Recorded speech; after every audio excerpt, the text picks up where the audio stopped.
Ya, Assalamualaikum warahmatullahi wabarakatuh. Sebelumnya perkenalkan, nama saya Lugi Melana dari Fakultas Ekonomi dan Bisnis, Program Studi Manajemen, Universitas Perwira Purbalingga. Nah, di sini saya mau menceritakan nih teman-teman pengalaman saya terkait kultur shock. Nah, jadi apa itu kultur shock? Ya, kultur shock merupakan sebuah kondisi atau keadaan mental yang timbul akibat adanya transisi atau perubahan dari situasi atau lingkungan satu ke lingkungan yang lainnya. Nah, kultur shock sendiri terjadi beberapa faktor ya teman-teman, diantaranya ada faktor agama, faktor bahasa, faktor ekonomi, faktor teknologi, faktor kebudayaan, faktor adat istiadat, faktor sosiologis, terus juga ada faktor geografis. Nah, di sini saya mau cerita nih teman-teman, kultur shock yang saya alami setelah saya lulus dari SMA. Nah, jadi pada saat itu memang rencana saya setelah lulus SMA saya mau melanjutkan kuliah sambil kerja, dan alhamdulillahnya sampai sekarang sudah terwujud kuliah sambil kerja dan sudah berjalan hampir 4 tahun ini. Yang pertama, saya melanjutkan kuliah di Universitas Perwira Purbalingga pada tahun 2021 dan mengambil jurusan manajemen. Nah, pada saat masuk kuliah pertama kali, memang rasanya itu atau suasananya itu beda banget teman-teman sama di SMA.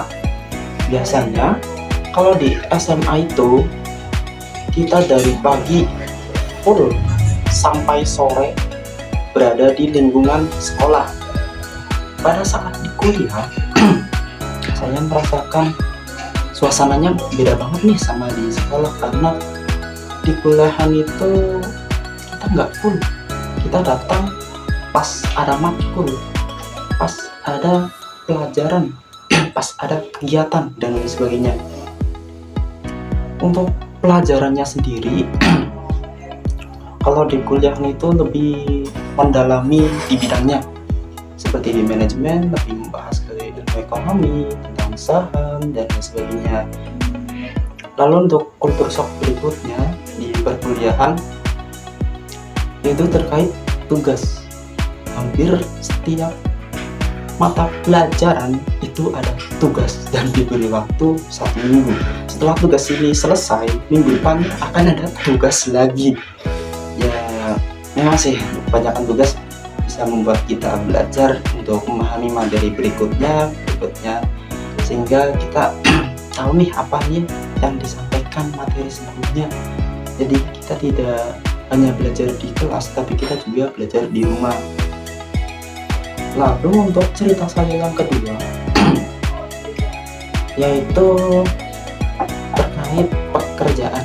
Nah, saya bekerja pada saat sehabis UTS semester 1. Nah, di sini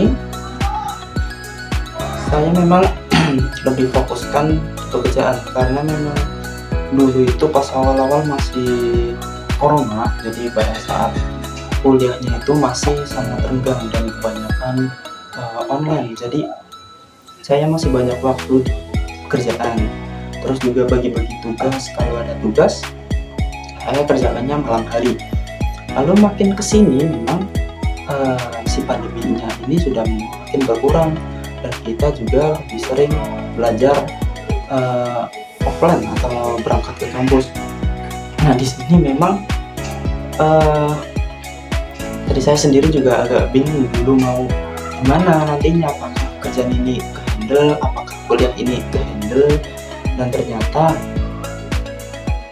sudah berjalan 4 tahun ini saya bisa menghandle semuanya, terkait tugas-tugas, terkait pekerjaan dan lain sebagainya. Terus ini nih yang membuat saya kultur shock di tempat kerja saya.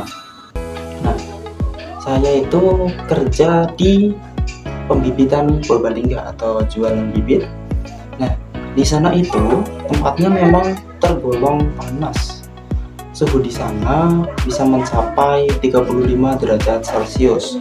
Nah, jadi karena saya memang sudah terbiasa dengan suhu panas, saat saya pergi ke daerah tinggi atau dataran tinggi, terus pergi ke daerah pegunungan, ataupun masuk ke ruangan yang ber-AC yang sangat dingin itu, saya bisa sampai kedinginan gitu. Karena memang udah bertahun-tahun gitu di tempat panas dari pagi sampai sore, lalu tiba-tiba masuk ke daerah dingin. Dari saya sendiri tubuh memang sedang beradaptasi gitu, kadang sampai menggigil kalau kedinginan. Lalu juga ada dari faktor bahasa. Nah, karena kebanyakan itu yang di petani, dan petani itu biasanya yang sudah berumur lah ya, sudah berumur, dan mereka itu kadang menggunakan bahasa Jawa halus. Nah, di sini saya memang belum terlalu menguasai gitu bahasa halus itu secara keseluruhan. Jadi saya kadang dianya ngomong begini saya jawab begini. Terus kadang juga saat saya tidak mengerti apa yang dia ucapkan, saya pergi sebentar nih ke teman saya, nanya ini artinya apa, jadi dia kasih tahu artinya ini, terus saya balik lagi ke orang itu, terus menjawab apa yang dia perlukan. Jadi pada saat ini saya sudah apa ya namanya, sudah terbiasa antara menjalankan dua kewajiban saya, diantaranya saya sebagai mahasiswa dan juga saya sebagai seorang pekerja. Di sini saya memang benar-benar bagi waktu dari pagi sampai malam, bahkan kadang paginya saya dari tempat kerja dari setengah 8, terus ada kelas jam 10. Jadi dari jam setengah 8 itu sampai jam 10 kurang saya di tempat kerja, lalu jam 10 kurang saya siap-siap dan berangkat, lalu jam 10-nya sudah di kampus. Setelah mata kuliahnya selesai, saya langsung pergi ke tempat kerja lagi kalau itu masih jam kerja. Terus kadang malamnya itu saya membuat tugas. Nah, seperti saat ini saya sudah membuat tugas di malam hari, karena memang dari siang sampai sore itu saya menjalani kedua kepribadian saya atau kedua kegiatan saya, yaitu bekerja sambil kuliah. Dan saya merasa sangat bersyukur karena memang ini yang dulu saya impikan atau ini yang dulu saya rencanakan pada saat lulus SMA, menjalani kegiatan kerja sambil kuliah, dan alhamdulillahnya sekarang sudah berjalan hampir 4 tahun. Ya, mungkin cukup sekian cerita culture shock dari saya, karena kegiatan atau kejadian culture shock ini tidak hanya itu yang saya alami, dan masih banyak lainnya dan mungkin lebih berkesan lagi. Tapi mungkin bagi saya hal ini yang perlu diceritakan kepada teman-teman semua, dan juga mungkin teman-teman semua memiliki culture shock yang lebih mengesankan, memberi pengalaman kepada teman-teman semua. Ya, cukup dari saya. Wassalamualaikum warahmatullahi wabarakatuh.